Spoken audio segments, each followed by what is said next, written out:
अस्सलामुअलैकुम।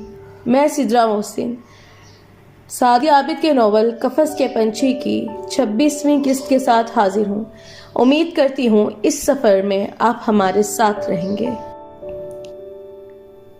और उस दिन मैंने सोच लिया था कि मैं तुमसे शादी करूंगा और तुमको इतनी अजियत दूंगा जितनी तुम्हारी वजह से मेरा मुकद्दर बनी थी। इसलिए मैं तुम्हें शादी की रात मोहब्बत कदा में ले गया था और इसे आयजा की पसंद और उसकी मोहब्बत से मंसूब कर दिया, जबकि वो तो मैंने उसके मालिक को दुगनी कीमत देकर ख़रीदा था। वो घर उस शख्स ने क्यों और उसकी पसंद से तामीर करवाया था? इसमें चीज़ें और ज़रूरत का सामान किसकी पसंद का था? उसकी मुझे कोई खबर न थी, मगर मैंने झूठ का सहारा लिया था और तुम्हें खुले आसमान तले छोड़कर नरम बिस्तर पर सो गया था। मगर मेरी नींद कितनी डिस्टर्ब थी, इसका इदराक सिर्फ मुझे ही था। मैं तुम्हारी नाजुक मिजाजी और डर से वाकिफ था, जानता था कि तुम्हें बारिश और अंधेरे से डर लगता है, मगर मैंने बेहिसी तारी कर ली थी। मैं उस लड़की को सज़ा देना चाहता था जो मेरी मम्मा पर काबिज हो गई थी।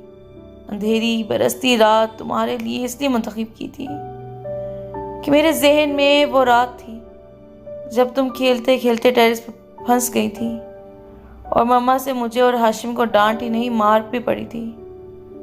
मैं इस मार का बदला लेना चाहता था, जिसका दर्द उस वक्त इतनी शिद्दत से इस वक्त तो महसूस नहीं हुआ था कि जब वो मार पड़ी थी, मगर जैसे जैसे इस मार में तुम्हारे लिए मोहब्बत महसूस होती थी, वो मार मुझे अजियत देती थी। सुबह तुम्हारी हालत देखकर दिल तकलीफ से तो गुजरा था, मगर अपनी तकलीफ का एहसास मुझे बेहिस करने लगा था। और मैंने उस वक्त जो तुमसे कहा, इसमें सच्चाई न थी कि मैं आयजा से मोहब्बत कभी करता ही नहीं था। उस बेचारी को तो मैंने खुद गर्जी की भेंट चढ़ाया था। तभी तो जब जाहिद खान ने मुझे बदले के लिए उकसाया था तो मैंने उसे फ़ोन किया था, मगर जो उससे कहा था इस पर अमल ना कर सका था कि उस बेचारी के साथ तो मैं पहले ही बहुत बुरा कर चुका था। वो अपनी तमाम खुदगर्जियां सोचकर नादिम हो रहा था। तुम्हारी नाजुक मिजाजी से वाकिफ था, इसलिए मैंने सोचा कि तुम मम्मा को सब कुछ बता दोगी, और मैं चाहता था कि तुम ऐसा करो, लेकिन तुमने सब्र और बर्दाश्त से काम लेने का फैसला किया। और मैंने उसी वक्त सोचा था कि मैं तुम्हें मम्मा की नज़रों से गिरा दूंगा, इसलिए मैंने मम्मा के सामने तुम्हारे खिलाफ बातें करना शुरू की। मगर मम्मा हमेशा की तरह तुम्हारी हमायत ही करती थी, और जब मम्मा ने हनीमून पर ना जाने के लिए भी तुम्हारी साइड ली तो मैंने तुम्हें मोहब्बत कदा में ले जाने का फैसला किया और तुम्हें वहां ले जाकर अजियत देता रहा, इस आस में कि तुम कब सबको सब कुछ बताती हो। लेकिन तुम ऐसा कर ही नहीं रही थी, इसीलिए मैंने चच्ची को तुम्हारे खिलाफ करना शुरू कर दिया था। मम्मा ने जब भी कॉल की वो पहले तुम्हारी खैरियत दरियाफ्त करती थी, फिर उन्हें मेरा ख्याल आता, और ये ख्याल मुझे तुम्हें अज़ियत देने पर मजबूर करता। तुम्हारे हौसले और सब्र पर मुझे हैरत हो रही थी, और मम्मा का वजदान मुझे शजदर कर देता था, जो हर दफ़ा कहती थी कि हम वापस आ जाएं, और उनका दिल उनकी ईशा के लिए परेशान है। वो अपनी ईशा को मिस कर रही हैं, और तुम्हारे लिए नफरत बढ़ रही थी कि मैंने मम्मा की कमी मम्मा के होते हुए भी महसूस की थी। उन्हें मिस कर रहा था, लेकिन उन्हें मैं याद ही नहीं रहा था। उन्हें सिर्फ ईशा का ख्याल था, और मम्मा से बात करके तो मेरे अंदर का इंतकाम बढ़ जाता था। तो मैं तुम्हें पहले से ज़्यादा ज़िल्लत और नफ़रत से नवाजता, ताकि तुम्हारी खामोशी भी मुझे बेचैन ना कर सके। लेकिन तुम्हारी खामोशी मुझे बेचैन कर देती थी कि तुम सबके सामने हकीकत बयान करके खुद भी अज़ियत से निकलती और मुझे भी निकालती, लेकिन तुम ऐसा ना करके मुझे गुस्सा दिला रही थी और मेरे इंतकाम को हवा दे रही थी। और जब हम मोहब्बत कदा से वापस आए थे, मामा ने साफ बात की थी मुझसे, और जब उन्होंने कहा था कि उनकी ईशा उन्हें खुश नहीं लग रही, तो मैं लफ्ज मेरी ईशा पर भड़क उठा था और मैंने मम्मा से एक बात कह दी थी जो मेरे हसद और रकाबत पर मबनी थी। मैंने मम्मा से कहा था कि उन्हें मेरी नहीं ईशल की परवाह है, मुझसे नहीं ईशल से मोहब्बत है। और तब मम्मा ने मुझसे कहा था, वो लहजा भर को रुक कर माँ के अल्फाज दोहराने लगा था, तुम मेरे इकलौते बेटे हो, मेरे दिल में तुम्हारे लिए चाहत का एक जहान आबाद है। ईशल को मैंने जन्म नहीं दिया, मगर उसे बेटी तो कहा है ना, और बेटी समझा भी है। वो मुझे अजीज है। तुम दोनों मेरी दो आंखें हो। एक आंख की बेनाई कमजोर हो तो दूसरी पर भी असर पड़ता है। जिंदगी में धीरे धीरे अंधेरे आने लगते हैं। दोनों आंखें यकसा अहम होती हैं। फर्क का तो सवाल ही नहीं पैदा होता।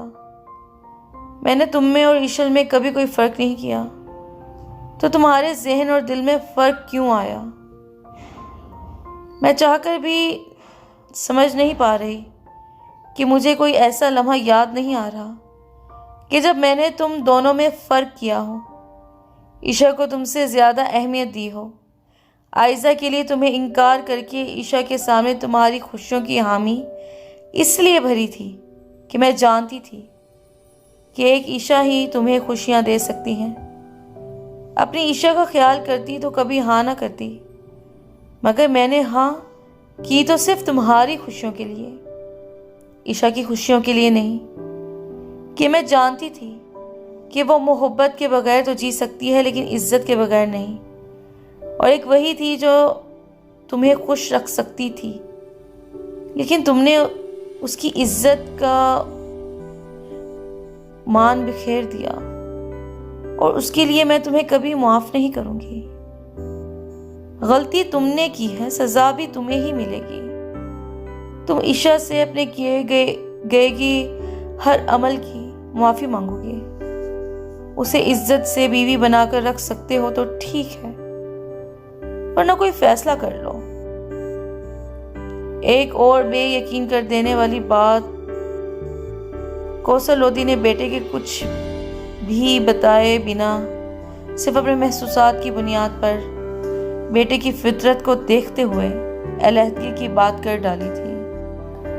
मम्मा फैसले की बात कर रही थी जो मैं ले नहीं सकता था, और ना ही मुआफ़ी का हौसला पा रहा था, इसलिए मुल्क छोड़ा था।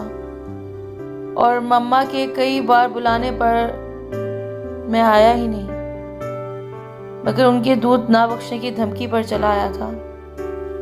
और तुम्हारा फैसला और मम्मा की नफरत देखकर मैं उस दिन टूट गया था कि मैंने मम्मा को मुकम्मल सच्चाई अपनी बर्बरियत की दास्तान नहीं सुनाई थी। वो मम्मा ने डायरी में पढ़ी थी, तुम्हारे लबों से सुनी थी। मम्मा मुझे नफरत से देख रही थी। मैं बिखर गया था कि जिस माँ की चाहत के लिए लहजा उसकी निगाह में रहने के लिए, उनकी निगाहों में सिर्फ अपना आप देखने के लिए मैं खुद गर्ज और बेहिस बन गया था। उन्हीं निगाहों में अफसून, तासुफ और नफरत सी थी जो मुझे खुद से नफरत पर मजबूर कर रही थी।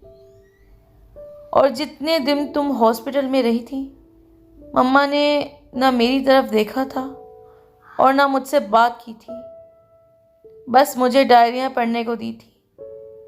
मैंने मम्मा से माफ़ी भी मांगी थी, और उन्होंने मुझसे कहा था कि वो तब तक मुझे माफ़ नहीं करेंगी जब तक तुम मुझे माफ़ ना कर दो। और मैं ना चाहते हुए भी मम्मा से बदगुमान हो गया था। वो अपने लिए मेरे एहसासात, मेरी मोहब्बत की शिद्दत क्यों महसूस नहीं कर रही थी? वो हर चीज़ को, मेरी हर खुशी को क्यों तुमसे मशरूत कर देती थी। फिर जब तुम हॉस्पिटल से आई तो मैं डायरी तो पढ़ ही चुका था, नादिम था, इजहार कर नहीं पाया, मगर सब कुछ तब्दील होता गया और हमारी लाइफ भी सेट हो गई। मगर सच कहूँ ईशा, तो मैं तुम्हारे वजूद से आज भी खौफ रहता हूँ। मम्मा से मैं आज भी बदगुमान हूँ। मुझे आज भी लगता है कि मम्मा मुझे तुमसे ज़्यादा चाहती हैं और इसी वजह से मैं कभी भी तुमसे अपनी मोहब्बत का इतराफ़ ना कर सका। कभी ये ना कह सका कि हारिस लोधी ने कभी किसी से मोहब्बत की है तो वो है ईशा लोधी। और ये इतराफ़ भी मैंने मम्मा की मोहब्बत की शिद्दत की वजह से नहीं किया। ये मम्मा कुछ भी कहें, हकीकत कुछ भी हो, मुझे तुम्हारा वजूद हर उस वक्त मेरी तमाम तर मोहब्बतों के बावजूद बुरा लगता है जब मैं तुम्हें मम्मा के आसपास देखता हूँ और उनकी मोहब्बत उनकी निगाह के हसार में देखता हूँ। मैंने इशल इब्राहिम से नहीं, अपनी दोस्त इशल से नहीं, अपनी मोहब्बत इशल से नहीं, सिर्फ उस लड़की से नफ़रत की जो मेरी माँ की निगाहों में हमेशा मुझसे ज़्यादा रही है। मैं तुमसे मोहब्बत करता हूँ इशल, लेकिन मेरी माँ जो तुमसे मोहब्बत करती है ना, तो उस मोहब्बत में नफ़रत करता हूँ, क्योंकि मुझे अपनी माँ से शदीद मोहब्बत है और उनकी निगाहों में सिर्फ अपने आप को समाये देखने की शिद्दत से आरज़ू है। मगर मैं जानता हूँ कि ऐसा मुमकिन नहीं है, कि मैं जानता हूँ कि एक माँ अपनी एक औलाद की खातिर दूसरी से नफ़रत नहीं कर सकती। तो ईशा तो कौसर लोधी की ऐसी बेटी है जिस पर वो फ़ख्र करती हैं। मेरा हर बुरा रवैया और रूप जान लेने के बावजूद भी मुझसे मोहब्बत करती हैं। उसके आंसू गालों पर बह रहे थे। वो सब कुछ जानता, महसूस करता, मजबूत बना रहा था, मगर माँ की शदीद मोहब्बत ने उसे कमज़ोर कर दिया था। तुम ही नहीं हारिस, आयजा भी मुझसे तायम्मा की मोहब्बत में नफ़रत करती रही। मुझसे किसी ने नफ़रत में नफ़रत की, किसी ने किसी की मोहब्बत में नफ़रत की। मोहब्बत में भी मेरा ही नुकसान हुआ और नफ़रतों में भी मैं ही लुटी।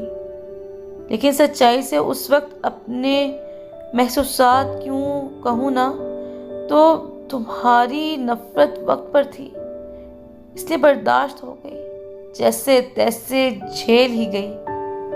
मगर वक्त गुजरने के साथ साथ तुम्हारी मोहब्बत महसूस करना तो दूर, झेल भी नहीं पाऊंगी।